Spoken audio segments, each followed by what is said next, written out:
ZombieTech. Welcome to ZombieTech, a forum for engineers, scientists, and inventors to ponder on the technologies needed to survive the inevitable zombie apocalypse. She's Eddie. He's Whisker. And this week, we got somebody on this week that has been around the whole toy makers thing since like the very day 2. beginning. Yeah. And we've been meaning to get him on for he's too busy, very long time. Well, and a career lurker. That's been my pattern for a long time. So we have Bradley Gawthrop of Gawthrop Organ Works. And by organ works, I don't mean like body organs. Yeah, he doesn't drive hearts around for a living. That would be appropriate for ZombieTech. I'm not in the harvesting and trafficking business. Correct. But organs as in the freaking ginormo pipe organs that are like 2 stories tall, make an entire building shake to its foundation. And let's be clear here. He doesn't just like install them and fix them. This dude builds them from scratch. When the money is available, yes. Yeah. So pipe organs, which is clearly not a job, a career path you come across every day. How did you get into them? Well, kind of sideways. I'm a second-generation organ builder, but my father was out of the business before I was old enough to get interested, and I ended up getting interested in the books that were left over from that process, and got hooked. It's a job for a skill collector, for a polymath, because it crosses lots and lots of different disciplines. Mm-hmm. And finding the books and getting into it was that sort of moment of discovering, hey, this is where all of this geeky stuff sort of all comes together and converges, and that means I don't have to pick. So then, okay, so it's from books, and I'm assuming these were pretty technical books. But then do you as young Bradley Gawthrop, did you just say, well, I have some metal here, and I have some wood. I'm just gonna, Tinkertoy my way into making, because the pictures that we see on your Twitter and on your site and so forth, they are absolutely, it's just elegant and exquisite building. Well, so how do you get from looking at books to that? It's actually kind of weird. I mean, and a lot of organ builders learn in apprenticeship, and I certainly put in my my years working for somebody else. But it's a tough business to break into. It's a business that's contracting. It's a business that's not as welcoming, certainly, as it could be to young people, in addition to having the problem of attracting them in the first place, with the sales pitch, go broke in organ building and make up for it with the long hours and poor working conditions. Right. So it took me a long time. I bounced around a lot of other industries and very quietly built prototypes and took notes and crawled around in a lot of organ chambers and did my research and, sort of quietly did the observing from Mars, planning for the invasion thing. Sure. I was, it was only, five, I think, years ago when I became a full-time organ builder. But I had put a whole lot of background in. My sort of litmus test for any new job was whether it would teach me things I would need to know for this gig. So, I did everything you can imagine. I did, lots of CAD, and I did a little bit of security work and some programming and some sysadmin, and then I made signs and worked in the printing industry, and I ran a record store and all kinds of weird in-between stuff, waiting for the right opportunity and, sort of quietly skill collecting. Sure. Now, in terms of apprenticeship, because I love that word, and I hate that we have very few apprenticeship positions, I guess, or careers these days. But did you just say, "Hey, I come from a background of building organs, or my dad building organs, and I've done some research. Can you take me on?" Like, are they just like, okay? Well, Or I had some woodworking background and that helped, but it ultimately responded to just being the guy who responded to an ad. I was living with my wife in Richmond, Virginia at that time, and we were both pretty well fed up with getting shot at. Not the nicest town, and we weren't in the nicest part of it. Gotcha. And we wanted to get a little farther out than that, though maybe not quite as far out as we ended up, and started combing the papers, and I came across this ad, and I knew the name of the company, and I came out and interviewed with them, and I think kind of scared the hell out of them. Really? How so? They didn't really know what to make of me. They're used to hiring people. This Johnson City and the area of North Carolina that it's near are big ex-furniture country. When the furniture industry was out here, it was huge. So they're used to hiring guys off the street who were making furniture for Thomasville and stuff like that. So I literally don't think they had ever interviewed anybody who had a lot of organ background before, who could have an intelligent conversation with them about organ building, and wanted to come in at the ground floor. So my interview was like 2.5 hours long. Wow. Holy buckets. And most of it was just shooting the breeze about organ building and talk and stuff like that. And they wanted me to come in to work essentially straight R&D to push the technical envelope, because that was very much the direction that they wanted to go. As it turned out, that was not long before sort of the implosion of the industry, and so I ended up not doing much R&D and doing pretty much straight organ building the whole time that I worked there. But I think that they kind of left that interview with their jaws on the floor, not necessarily in an impressed way, but in a that was totally not what we expected sort of way. But they still took you on. Yeah, they took me on, and I learned a huge amount working for them. I spent a lot of days on the road and in the wood shop, and I had some woodworking background, but day in and day out in the wood shop is a different thing. And I got over the fear of heights and did the things you need to do. Sure. So, what kind of shop would you need? I might as well just ask about the shop that you have now. What kind of shop do you have that would be able to build an organ from scratch? Well, the shop that you need and the shop that we have, in this case, are not the same thing.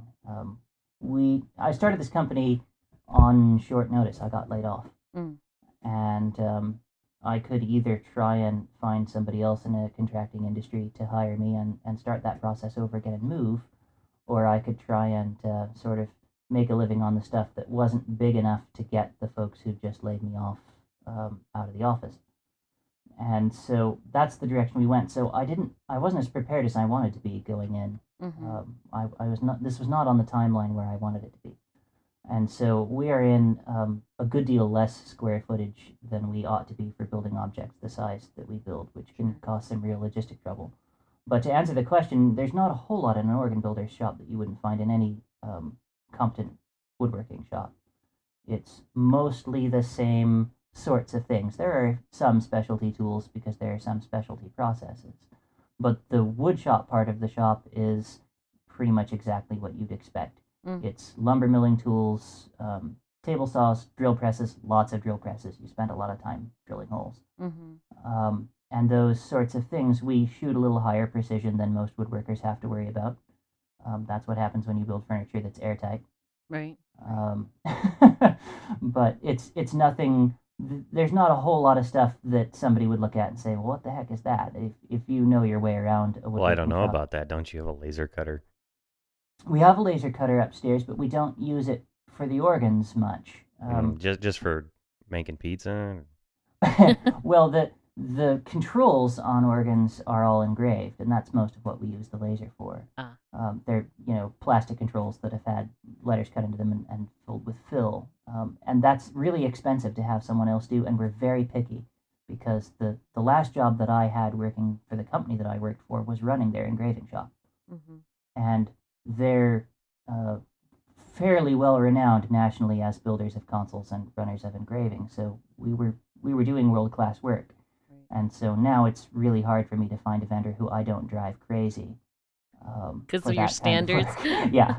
So when we got the opportunity to snap up a laser cutter at a bargain, we did it. But it's literally not even in the wood shop, nor would you want it there with the sawdust that you're generating down there. Sure.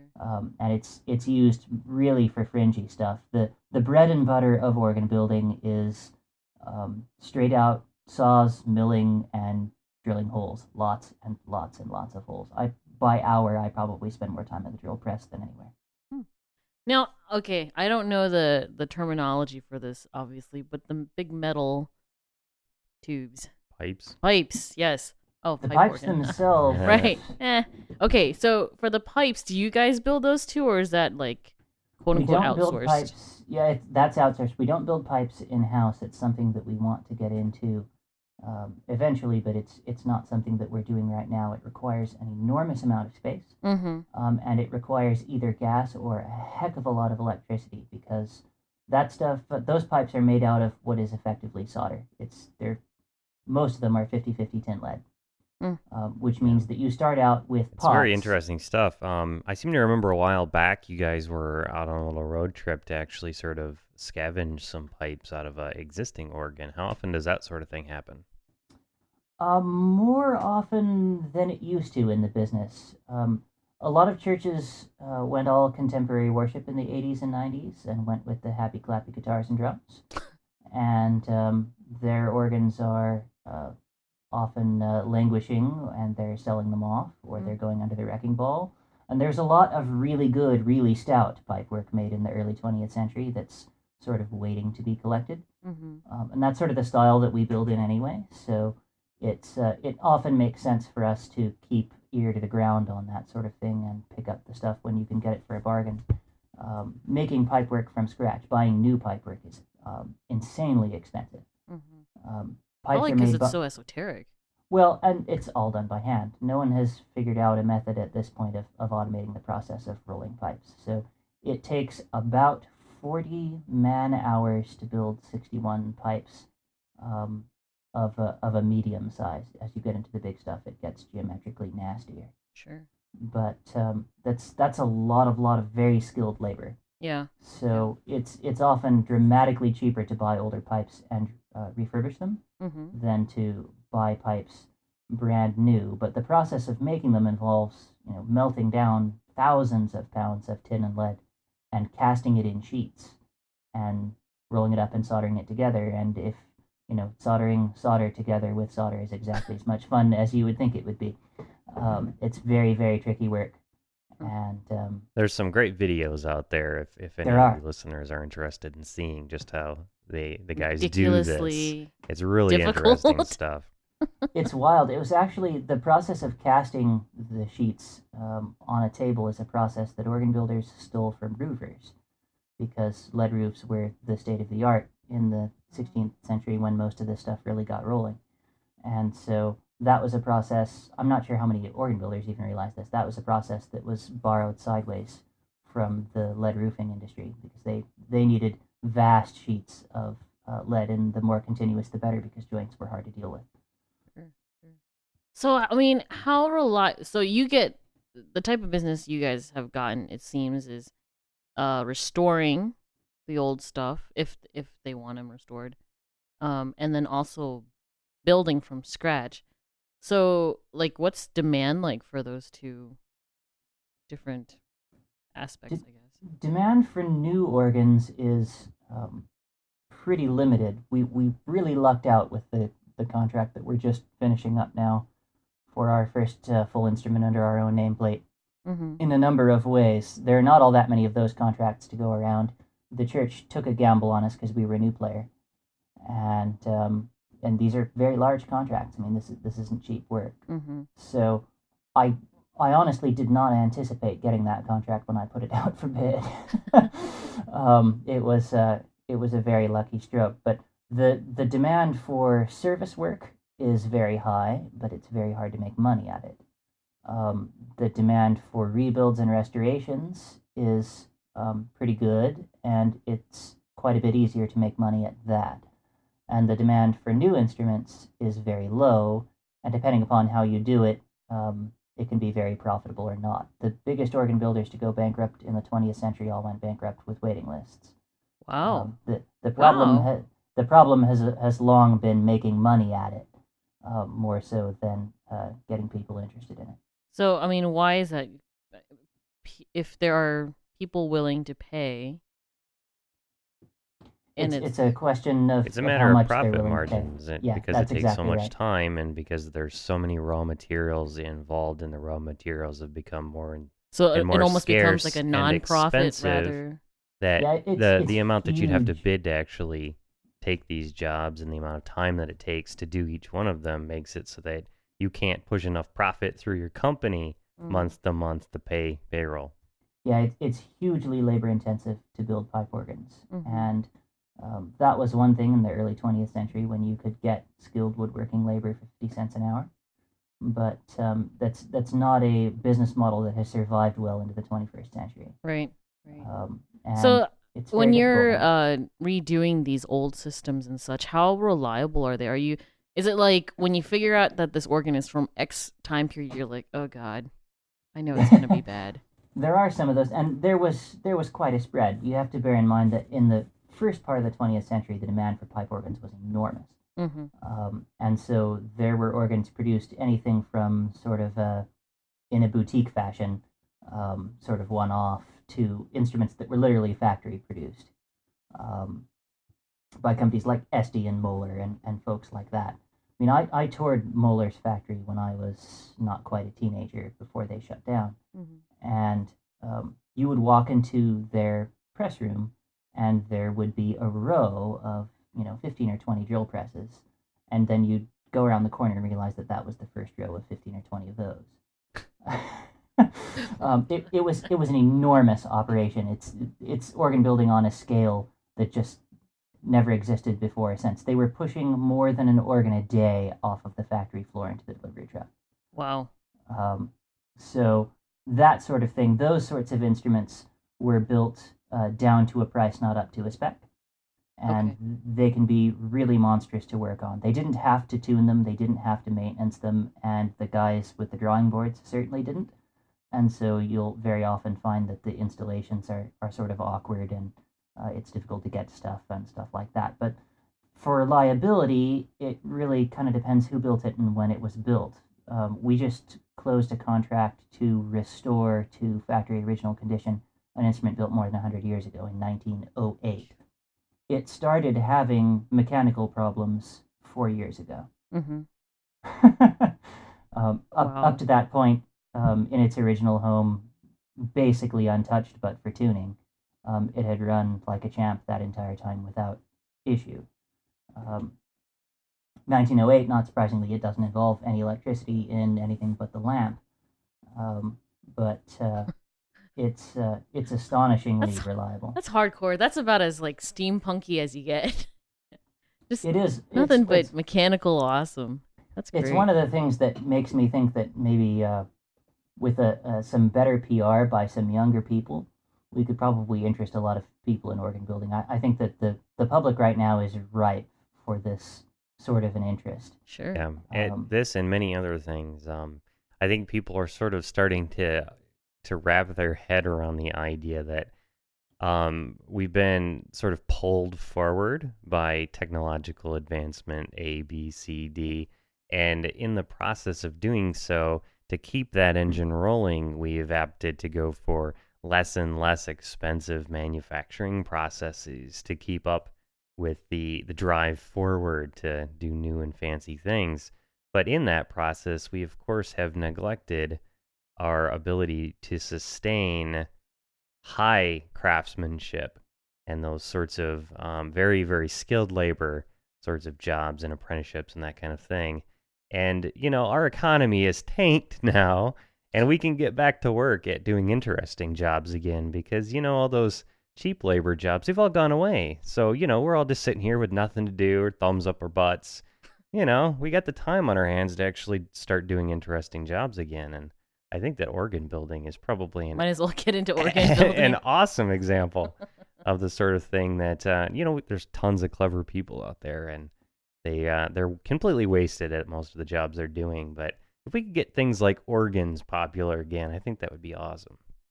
it's long been project on my back burner, waiting for the right year to take it to Kickstarter, to build a fair organ in the shape of a certain blue police box, and start Yeah. taking it out to maker fairs and stuff like that. These are That would be really awesome. fabulous That machines. sounds like it would ring with a lot of the people that I talk to Yeah, every day. it's kind of hard to go wrong. You know, you program it with all of the tunes that everyone knows from their sci-fi and other references, and it looks like a TARDIS, and you give it a remote control that looks like a sonic screwdriver, and it's pretty hard not to draw a crowd.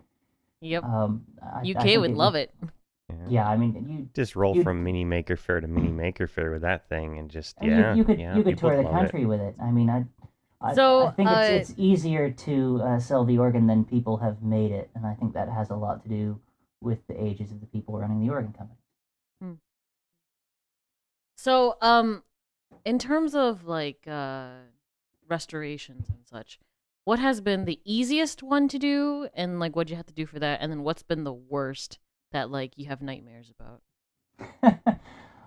if ever you had one like that? Gosh, well, I actually both easiest and hardest.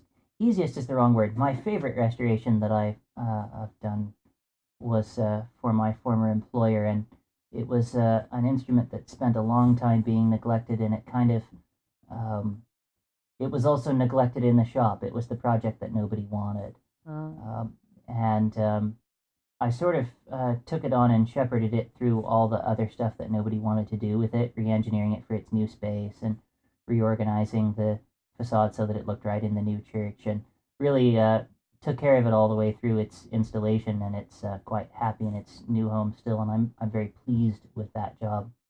But it was actually the job that immediately followed it, which is an organ, a much larger organ by the same maker in about the same period, that was probably the ugliest thing I've ever worked on.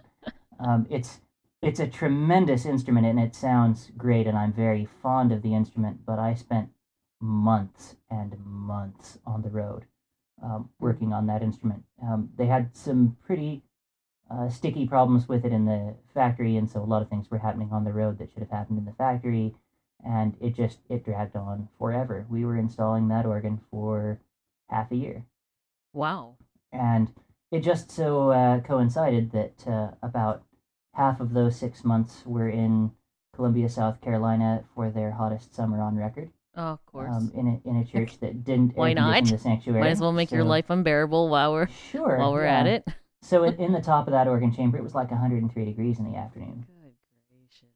And that was also the job where I got to crawl underneath the whole length of the church, because there was a bit of the organ in the back, an antiphonal, that's called, and you got to run a cable back there for the controls. And the only place to do it was under the floor of the church, and the church had been moved several times historically, so it's all a maze down there under the floor. Yep. Nice ground-up headstones from where the cemetery used to be. Oh, no. That. Are you kidding me? I'm absolutely not kidding you. Oh, my God. It was like 2 hours front to back, crawling the length of that church, because it's not a small church, and emerged from the other side looking like you've been coal mining for about half your life. With a piece of skull on your shoulder. I don't know whether they moved the graves, but when they moved the church when it had burned in like the 20s, they moved it into the footprint of the old sanctuary and essentially laid the headstones down. So you'd go around and you'd find old walls of the building that you had to go around. You'd see lots of old like porcelain standoff wiring, you know the kind I mean? Sure, yeah. That you didn't really know whether it was live you go into or an not. old house in the attic, and sometimes you'll see white porcelain standoff screwed into the studs, and the wire will be strung from point to point yes, to you point. did mention this to me once. Bare wire. Knot, did they call it? Yes, tube knot, and it's bare wire, and lovely. it's grandfathered in, so I've it pulled could it out be of live. a few renovation projects. It's always fun to wonder. I wonder if this one's hooked up or not. Yeah, and of course, by the time you're 10 minutes into this, that's when your non-contact voltage sensor will die. It's a rule. So I was actually, about halfway through that crawl, I found where somebody had been working on some of that wiring and had had their little lunch, their little Twinkie wrapper was there, and a cigarette butt. And I thought to myself, you are surrounded by like 90-year-old timber. You lit up down here? You are a braver man than I. Gotta get your cigarettes in, I guess. Gotta So get there the was no fix. zombies down there then? No zombies down there. It seems no. like prime zombie territory to me. It does. A lot of the places I work seem like good. It's a good thing I'm not particularly superstitious, because you work in old churches in frequently the middle of the night, because it's frequently easier to work at night. And when you're voicing or doing other orally sensitive work and you're in the city, you do it at night because the traffic noise is less. For the same reason that you record at night. So creepy is creepy is creepy. Creepy is creepy is creepy. I mean, you're in cramped, dark organ chambers that were usually never well lit to begin with. In the middle of churches, I don't spook easy, and I guess it's a good thing. I've worked with a couple of guys who got pretty wigged. Yeah. But the only thing that ever wigged me in this job was heights. The local theater. We got to go to this theater once, and Yeah, we've there's been in a an side organ door. chamber. Yeah, like it's along the stairwell, and there's this side door, and there's no like warning or little chain to keep you from like walking into the. It's a nice 12-foot drop from the door to the floor. Yeah. And it's just full of big pipes and computers and such, yeah. Yep. Yeah, that'll be a theater organ. If you saw computers in there, then someone's been into it recently. Most of those.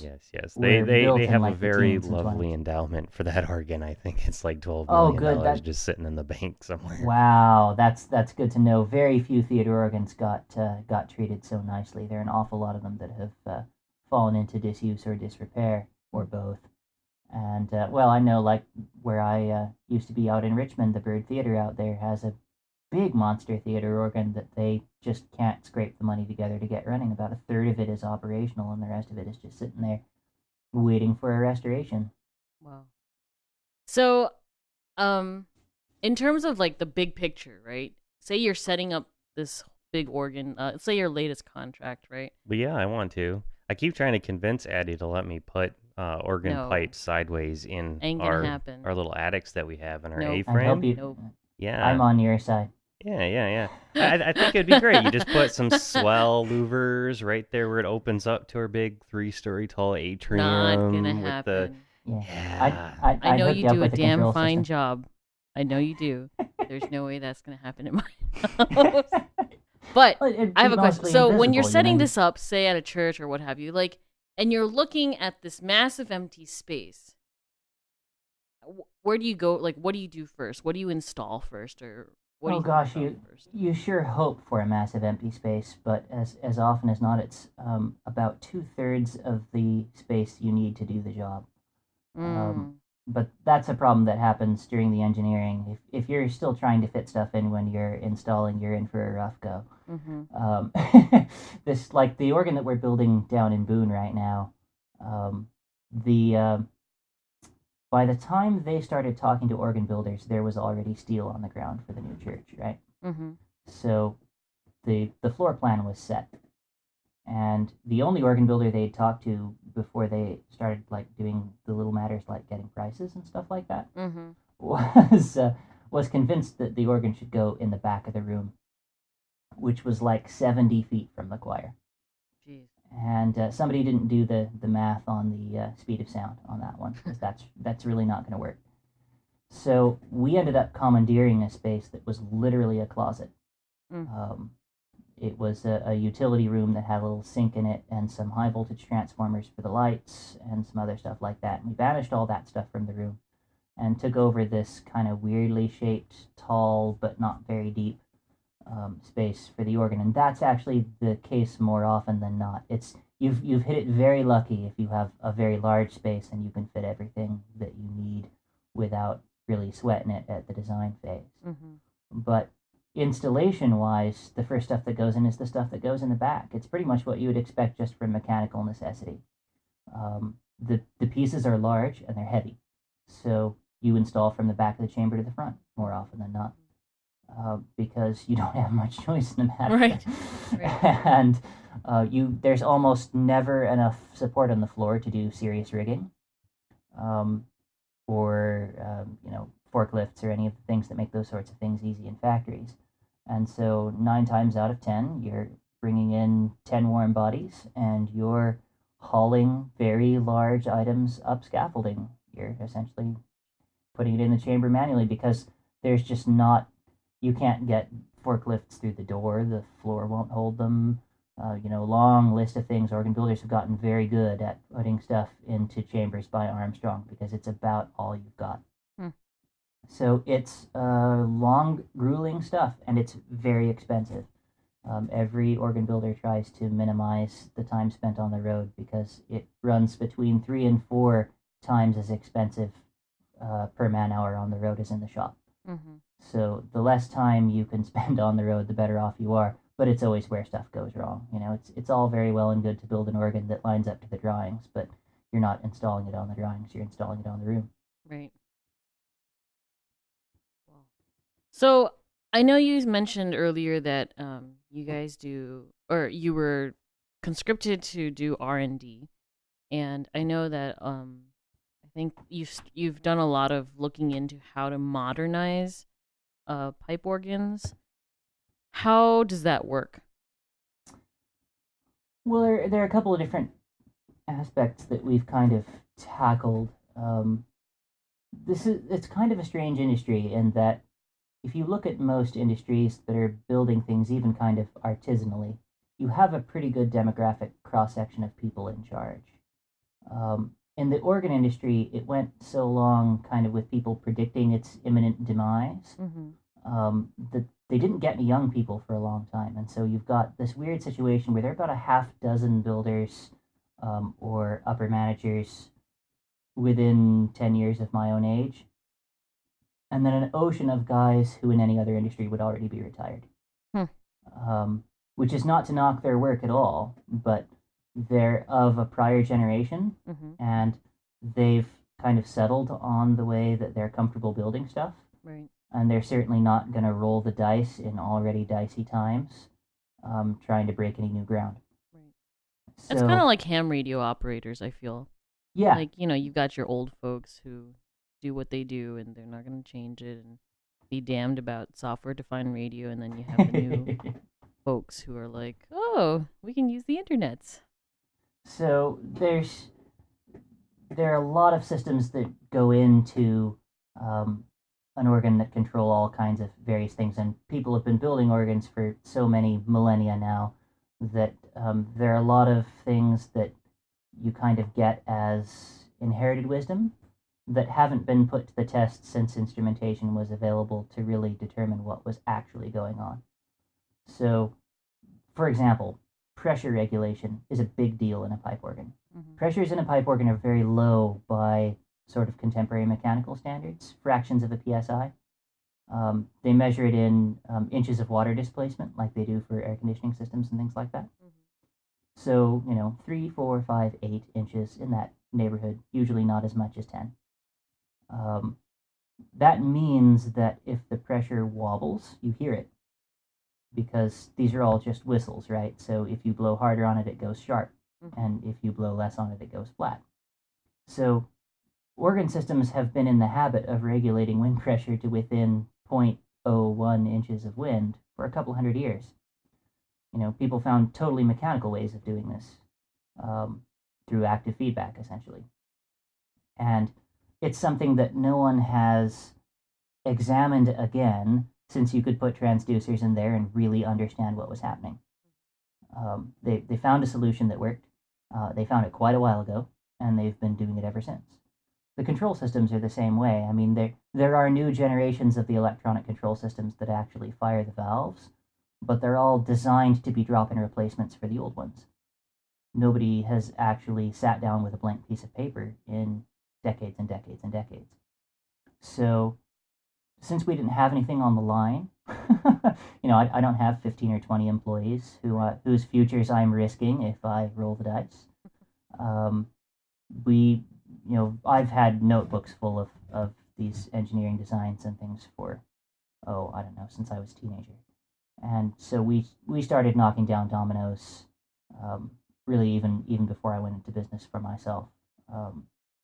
And so we have our own control system, our own chest designs, our own reservoir and regulator designs. our own expression engine designs. Expression engines are the machines that run those louvers that Whisker was talking about. So we probably have more original engineering than has gone into a single organ in many moons. And so in this latest contract where you guys are building it from scratch, is that where you put all these designs into then?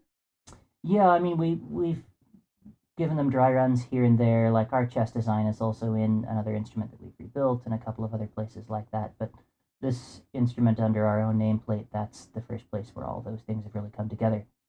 So it's an exciting and terrifying prospect at the same time, as you might imagine. But none of these are problems which, it's kind of the frustrating thing about it. None of these are problems which outside of the organ industry would be considered all that extraordinary, right? Sure. Um, This is just part of the changes of the environment. When organ relays were developed, the control systems to fire all these valves, I mean, that was before most places were even electrified. The first digital read-write memory was in organs.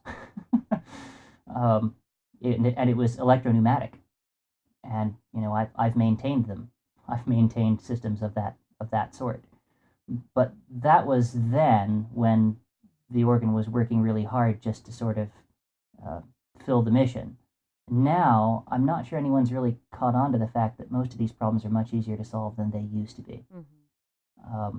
And so everyone kind of stays with what they know is safe. Mm-hmm. And that's, I don't know, we're a little picky about this, and I'm a little bit of a hellraiser, I guess. I think sticking with the safe thing is as sure a recipe as I know of for artistic death. Sure. Yeah.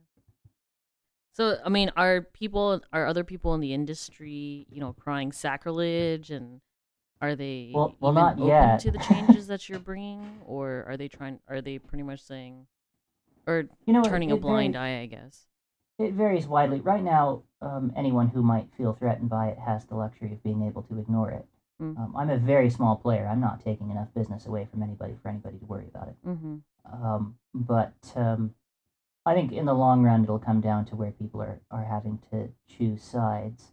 And I think that probably there are more people who support, in theory, what I'm doing, but wouldn't know how to do it, Mm-hmm. than there are people who are sort of opposed for quasi-religious reasons. Mm-hmm. That's And interesting. Quasi-religious reasons. What would the religious reasons be against that? well, this is you don't understand where the competition comes from. If you're a pipe organ builder, your immediate competition is only sort of other pipe organ builders. Most churches are really choosing between a pipe organ and an electronic organ.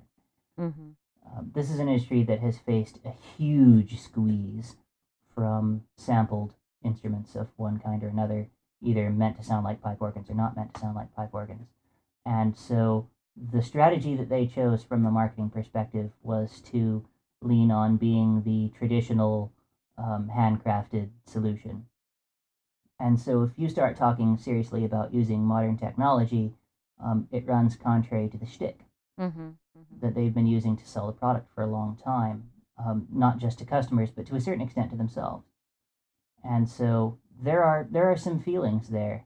There are builders in the United States today who are building entirely mechanical instruments that have no power in them other than the blower, Mm-hmm. who have essentially, whose interests have run so strongly historical that they're building instruments that you could drop in 15th, 16th century Germany and they would not look out of place. Mm-hmm.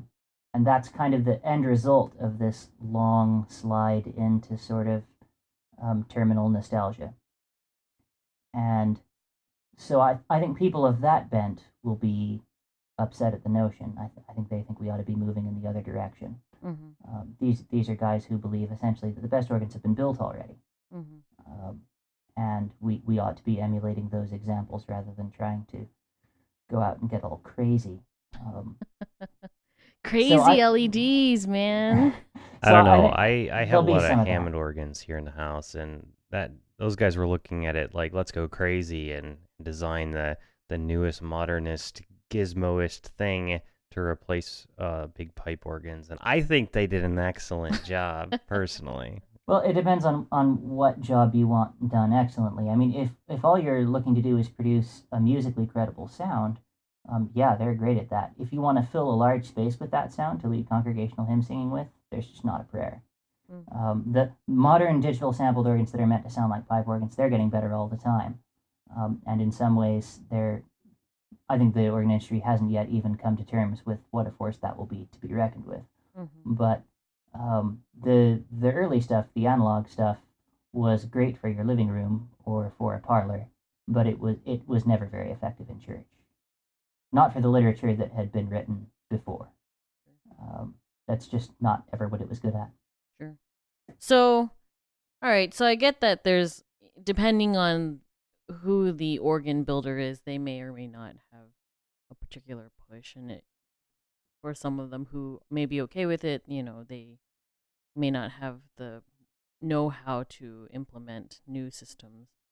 Um, do you ever get pushback, or is it mostly support from, say, the audience? I guess because I think one of your recent projects was installing an LED, a massive LED installation with one of the organs. I think. Yeah, we had a good time with that one. There's an organ at Appalachian State University that we take care of. It was an organ that was built in the 70s or early 80s. Actually, I think it was early 80s by Casavant out of Quebec. Mm. And it's a university instrument, so it's a little tight colored. It's a little historical in inclination and color, and because I mean they're teaching university students how to play Bach on it. I mean that's that instrument's bread and butter. It doesn't have to accompany hymn singing. It doesn't have to get big and supportive. It's really there for literature. But the guy who heads their organ department there is hilarious, and he's a good friend of mine, Joey Bell. And they hold a great big Halloween monster concert every year, which has turned into kind of a private party for the music department. A bunch of students get slightly sloshed and show up in the audience, and There's no slightly about this. Well, I don't want to make it seem like it's not family friendly because it mostly is, but they fill a 440 seat auditorium every year, and about 2/3 of the audience is in costume, and they do sing-alongs and just all kinds of hilarious madness. And the reason why the LED light thing came about, it was kind of a lark, and it was thrown together kind of at the last minute. I have a contract there to add a bunch of LED service lights to the undercarriage of that organ so that you can do service down there without killing yourself. Sure. There's not much light down there. It's a very cramped environment, and you can't see anything, and there's only so much you can do with headlamps. So, as part of a larger ongoing contract with them, that was something we were going to do at the end of the year. And so I have suppliers in China for the LED strips for that project. And could not help but notice that they had the RGB stuff at ludicrously low prices and pretty high quality. Mm-hmm. And so I called up Dr. Bell and said, look, what would happen if you and I just decided to split the tab of putting a colored light system in there for the Halloween concert and just leave it up and just use it for those Halloween concerts? And he thought it was a great idea. So we kind of in stealth developed this system of about 1,200 watts of RGB LED strip in 16 programmable zones. Nice. And put it all up over the course of some of their tunings and service visits, and didn't really tell anybody because it's sometimes just easier to ask forgiveness than permission for that sort of thing, particularly in a school, right? So we just kind of put it in and rolled with it for the Halloween concert, and the audience really dug it. They took off, but a lot of it broke, and so we'll be bigger and better next year. Learned a lot from that project. It was a lot different than anything I'd done before. Awesome. So it wasn't like anybody was like, "What is that? There are colors where colors should not be." No, it was amazingly well received, I thought, because certainly, I mean, they have to worry about all kinds of insurance issues, and is it going to burn the building down, and is it compliant with various regulations and all that kind of thing. We really got very little crap, um, Awesome. which was a nice surprise. I kind of expected to be told to take it down. Awesome. Um, So, I think there was a conversation between you and John S_AZ at some point about a sensor for the swell pedal, and there was some mention about patents keeping you from being able to utilize it, I guess. So, like, do yeah, you end up having to deal with a lot of patent issues? not very often. There's not been a huge amount of R&D in my industry for the last 30 years, which is kind of the window for having to worry about that kind of stuff. But there are the occasional thing. Walker Technical, which is actually a company that makes digital organs, sampling organs, has a patent to, for those of you who are not aware, a swell pedal is a big pedal that sits down that's operated by the feet in kind of an accelerator pedal fashion. Yeah, it's the gas pedal on my Yeah, organ. it's the gas pedal, and essentially it opens and shuts shades that sit on the front of a box in which there's a bunch of organ, because organ pipes only speak at one volume. So the only way you have to control the volume is to put them in a box and open and shut the front of the box.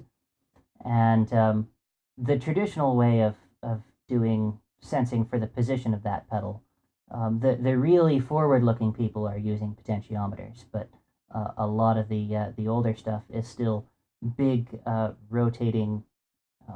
They're effectively dowels that have a wedge of copper on them that, as it rotates, comes into contact with a long series of wires, which are usually gold-plated wires, and so it just shorts the contacts from one end to the other. Which you can imagine those are really fun to work on.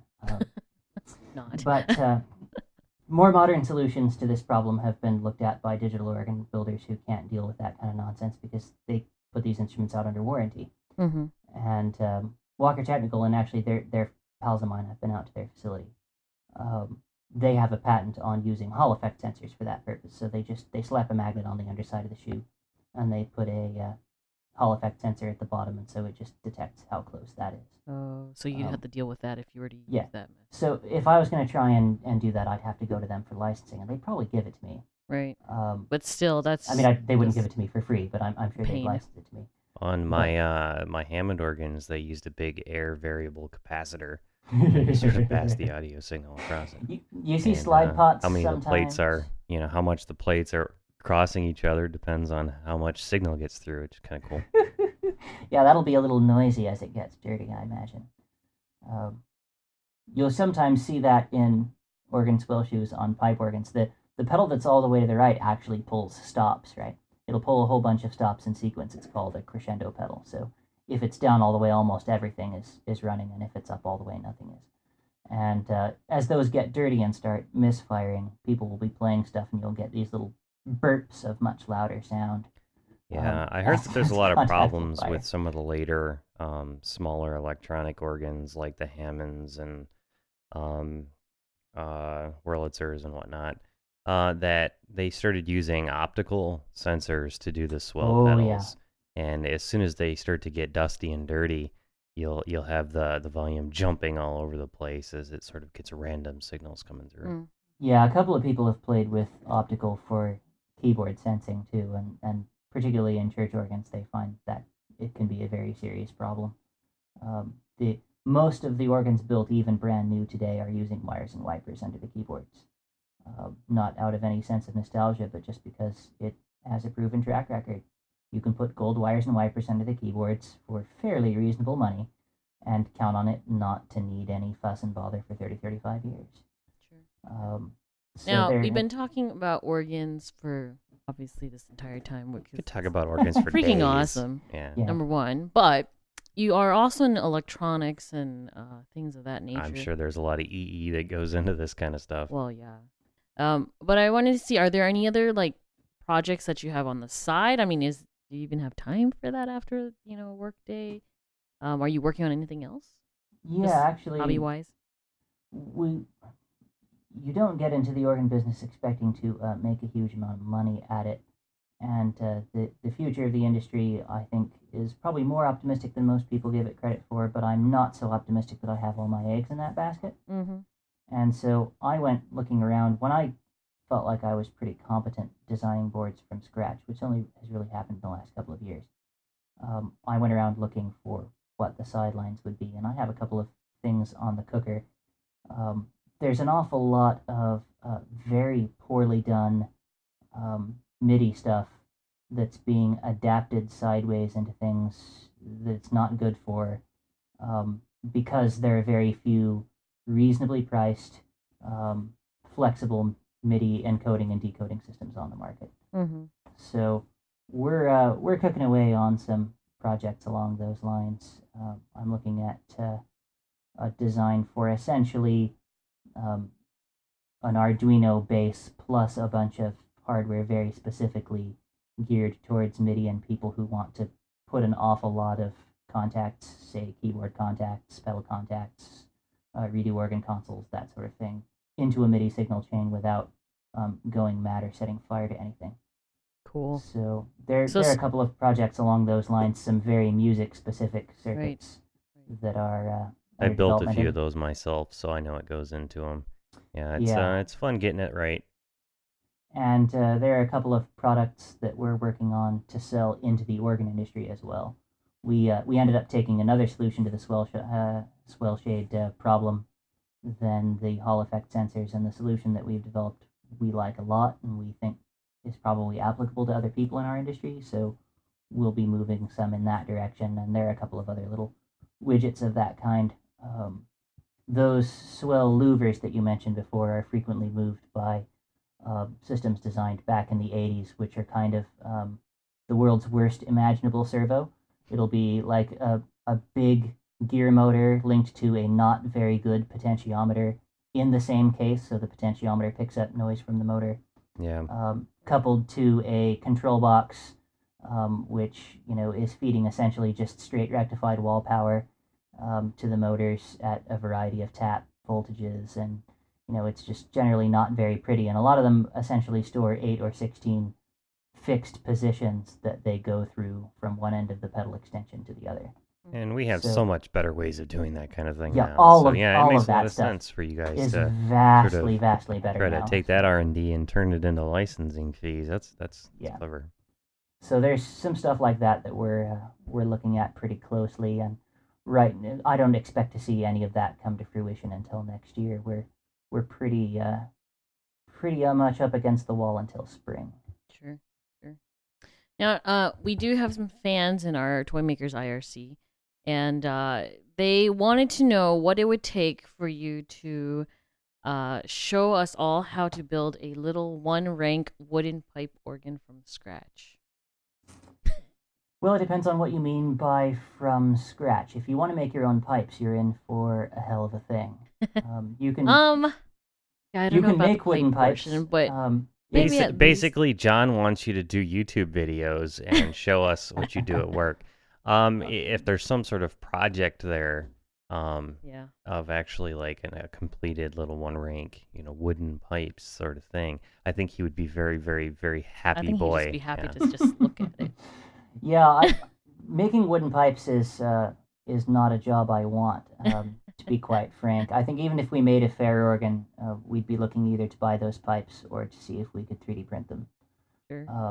But as far as the actual organ part of it goes, if you're only doing one rank and it's connected directly to either a sequencer or a keyboard, it's not as difficult as most people imagine that it is. I mean, you can essentially slap valves made for this purpose up on the bottom of the holes under the pipes and feed them each, they're 90 ohms and they want 12 volts, so you're talking about 0.133 amps. You can feed those out of a ULN 2803A. So it's really just a demultiplexing job at that point. It's not hard from the programming perspective or from the hardware perspective.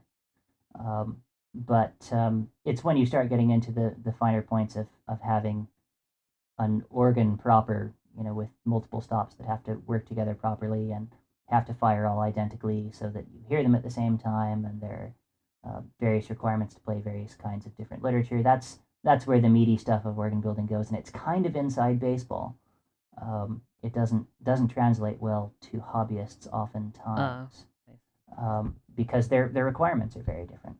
Sure. I mean, if you're going to play organ literature, you've got 300 years of historic practice to contend with. that you have to be aware of and prepared for. People expect certain stops to be there. But if what you want is a really fun noise-making box in your basement, you've got a much wider option. If anybody really wanted to do something like that, I would recommend that they buy a rank of pipes. That you won't have any trouble finding them. Then slam the box together. If it doesn't seal airtight, put silicone in it until it does. This, if this isn't something that has to, this isn't something that has I to. was gonna sort of segue into how polymaths are very useful in the zombie apocalypse. I don't know. Just stick some caulk in there and keep caulking until it doesn't leak. Doesn't necessarily make the best case, I don't think, but it does work. It definitely works, and that sort of reasoning, I guess, would be good in a post-apocalyptic situation where you sort of have to deal with what's there. Yeah, caulk and duct tape, man. Could the sound pressure from an organ, like a massive pipe organ, blow zombies away? No. You should work on that. The real issue with pipe, most people don't realize that how efficient an organ pipe is at converting energy into noise. On surprisingly little wind pressure generated with surprisingly little power, it can make a heck of a racket, particularly reeds. But as far as blowing anything away, there's just not enough wind involved for that. Well, at least you can use the pipes to as bats, zombie bats. Yeah, unless you subscribe to the music soothes the beast philosophy of zombie repelling, then I think your organ builders are pretty much going to be useful in more practical ways. Mm-hmm. Sure. Because they know so many different skills. I mean, you would obviously want one on your team or at least in your neighborhood, because honestly, if there's any dude out there who knows how to make anything, stuff work, I think an organ builder would probably be high up on the list. It's the most polymathic discipline I know of outside of special effects. It crosses many varieties of science and math and engineering and electrical engineering and music and theory and you name it. It's really it is inexhaustible. It's one of the reasons why you see guys who get into organ building as teenagers and you have to pry their career out of their cold dead hands. I mean, they just work until they can't get out of bed, and they don't. Don't run out of it at that. Yeah, well, exactly. I mean, there's always more of it to explore, and this really should be a very exciting time to be doing it because so many of the tools for really understanding what's happening are available. Mm-hmm. Whereas before, it's been kind of it's all really been experimental. If we do this, this is the result. We don't really understand why, but that's the result we wanted, so hooray. It's better now because we have the tools to really start figuring a lot of this stuff out honestly rather than guessing. Sure. And that's one of the big changes of this last century is that we now have the ability to know for sure what a lot of things are doing that we were basically just guessing or playing with earlier. Now, as much as I'd love to talk about this for hours and hours and hours, we have to start our actual interview. Well, there are a couple of questions that we like to ask every guest. Yes. First one. What 3 tools would you bring to a zombie apocalypse bunker? Ooh. And... No. Okay. Just let the man answer. All right. Were you preparing to lead the witness? Let me see. I'm kind of practical. I have... when I was a teenager, I hung around with lots of people doing security, and they have a rather survivalist bent, and I was infected by that. So I would have to say I would want an Imperial Schrade Extreme Survival Knife, best survival knife I know of. Has a saw on the back, is hard enough to pry with without hurting it. If I could have only one, it would be that. Now, is that one of those that has a hollow handle and you can hide stuff in there and all that? It does have a hollow handle. You can put stuff in there. The old version of it, I think, had a compass on the back. I don't think it does anymore. But it has a little nick in it where you can cut wire with it. You can quite comfortably cut barbed wire with it. Cool. It's an extraordinary knife. And I wouldn't want to be without one in that sort of a situation. Okay. Runner up, let's see, 3. Yep. So number 2 would have to be like a Smith and Wesson extraction and evasion tomahawk. Okay. A knife won't get you through a wall or a door, but a 16, 18-inch very heavy knife on a stick absolutely will. That's Awesome. that's what you want. And good rope, Okay. Good rope. good rope. I will take that. Very good. Very good. So are you going spelunking? Rope is good for everything. Everything. You will never see anyone doing survivalism or special operations for that matter without very serious cord. You can use it to move stuff. You can use it to set traps. You can use it to do anything. Rope is the perfect tool. So are you like a climbing rope kind of guy or a parachute cord kind of guy? If I could only have one, I'd want climbing rope. Hmm. It's paracord is too apt to cut you in situations where you'd be using it on your own body. What? Um, Cut you? yeah, paracord is thinner than climbing rope is. Climbing rope is half inch, 3/4 inch in there. Paracord tends to be thinner than that. Certainly, the stuff that the military guys use is thinner than that. Right. So if you're going to suspend yourself from a tree, if you're going to belay yourself somewhere, paracord's really too thin to do that unless you braid it. I see. I see. So Got it. you want climbing rope. And okay. And so we got knife, tomahawk, ultra super cool knife, tomahawk, and climbing rope.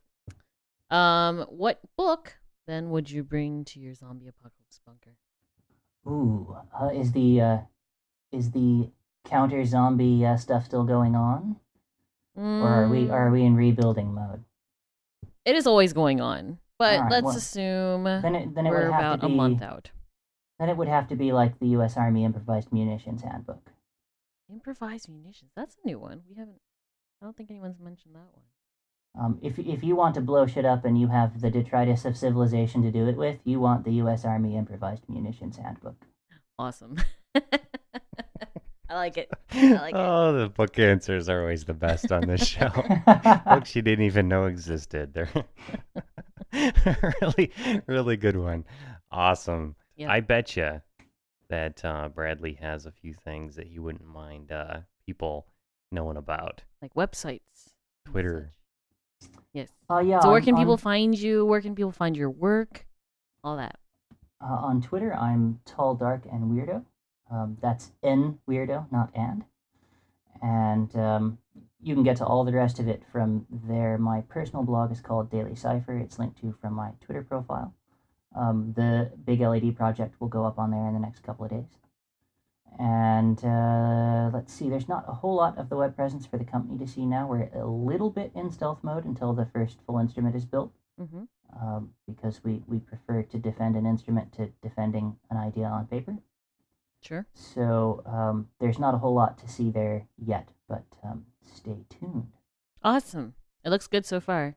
And the Thank you. topography, you guys should like look through the pictures in his Twitter because they're amazing. Yeah, we have a lot of fun with that. I have some typography background, so when I get to engrave controls, I'm a happy puppy for a little while. It's awesome. Super awesome. All right, Bradley. Well, thank you for joining us. Well, thank you. I appreciate you asking. All right, that's it for us for this week. You guys can find this show every Thursday at ZombieTech.tv. There's an RSS feed there, iTunes link if you want to subscribe on your little player there or on your phone, or you can just push play on the page. It's real easy. That's it for us. We'll see you guys next week. Ciao. Bye. Bye-bye.